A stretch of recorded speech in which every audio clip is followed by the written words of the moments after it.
Vicky pros Kochhar prediction தோழிகளுக்கு அன்பு வணக்கங்கள். சிம்மராசிக்காரங்களுக்கு ஜனவரி 12ஆம் தேதியிலிருந்து ஜனவரி 18ஆம் தேதி வரைக்கும் எந்த மாதிரியான கோச்சார நிலைகள் இருக்குது அப்படின்னு பார்த்தீங்கன்னா, இந்த வாரத்தில் உங்களுடைய ராசிநாதன் 14ஆம் தேதி ஈவினிங் 5 மணிக்கு மேலே அப்படியே மகர வீட்டுக்கு போகிறாரு. இந்த மகர சங்கராந்தி, பொங்கல் வைக்கிறது, பொங்கல் விழா எடுக்கிறது, இந்துக்களுடைய விஷயங்கள் எல்லாம் இந்த ஒரு செலிப்ரேஷனில் தான் பண்ணுவாங்க. என்ன உத்தராயணம் தட்சிணாயனம்னு சொல்லி தன்னுடைய ஒளி இழந்த நிலையிலிருந்து சூரியன் மறுபடியும் தனக்கான ஒளியை நோக்கி திரும்பக்கூடிய ஒரு மாதம். அந்த மாதத்தில் இந்த வாரத்திலேயே உங்களுடைய 14ஆம் தேதி ஜனவரி 2026 ஈவினிங் 5:38க்கு மகர வீட்டுக்கு சூரியன் வராருங்க மலேசிய நேரப்படி. அப்போது பொங்கல் இன்னமும் 15ஆம் தேதி தான் செலிப்ரேட் பண்ணுறோம். ஆனால் இந்த ஈவினிங்லேருந்து இவ்வளவு நாள் தடையாக தாமதமாக இருந்து வந்த சில அமைப்புகள் அப்படியே மாறக்கூடிய அமைப்பு. இந்த வாரத்தினுடைய மிகப்பெரிய சிறப்பு என்னென்னா, உங்களுடைய பரிபூர்ண ராஜயோகாதிபதி அப்படின்னு சொல்லக்கூடிய செவ்வாய் 6ஆம் பாவகத்தில் மறைந்து உச்சநிலையை அடைந்து கூடுதலாக சுக்கிரனோடு இணைந்து சுபத்துவ நிலையை பெறக்கூடிய ஒரு இனிய வாரம்னு சொல்லலாம் சிம்மராசிக்காரங்களுக்கு.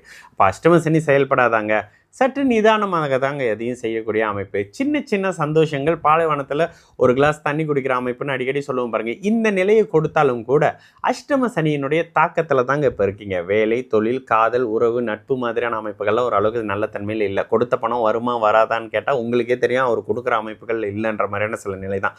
இருக்கிற வேலையை இறுக்கி பிடிச்சிக்கங்க. ராசிநாதனும் ராசியோ சுபத்துவமாக இருக்கக்கூடிய நிலையில் எதையும் சமாளிக்க முடியும். கடந்த காலத்தில் கூட 8ஆம் இடத்துல இருந்து வந்த சனியின் பார்வையில் ராசிநாதன் இருந்ததை விட 6ஆம் இடத்துல அவர் செவ்வாய் சுக்கிரனோடு இணைஞ்சிருக்கிறது பெரிய அளவுக்கு கெடுபலன் அமைப்புகளை கொடுக்காதுங்க. ஆனாலும் அகலகால் வச்சு இதை செய்யுங்க அதை செய்யுங்க அப்படின்லாம் சொல்ல மாட்டேன்.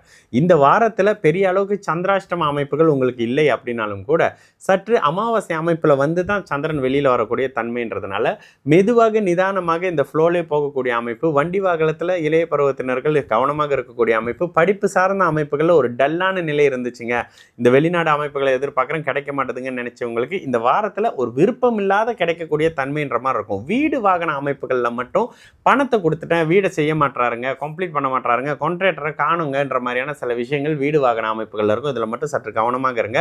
இந்த ஒரு வாரம், இந்த ஒரு மாதத்தில் எந்த விதமான வீடு வாகனம் ரிப்பேர் கொடுக்குறதோ, வீடை ரெனோவேட் பண்ணுறதோன்ற மாதிரியான விஷயங்கள் செய்ய தேவையில்லாத ஒரு வாரமாக இருக்கும் சிம்மராசிக்காரங்களுக்கு. ஆனாலும் சமாளிச்சுக்குவீங்க ராசிநாதனுடைய சுபத்துவத்தினால. இந்த ஜனவரி 12ஆம் தேதியிலிருந்து 18ஆம் தேதி வரைக்கும் சகல தரப்பு சிம்மராசிக்காரர்களும் இந்த 2026ஆம் ஆண்டில்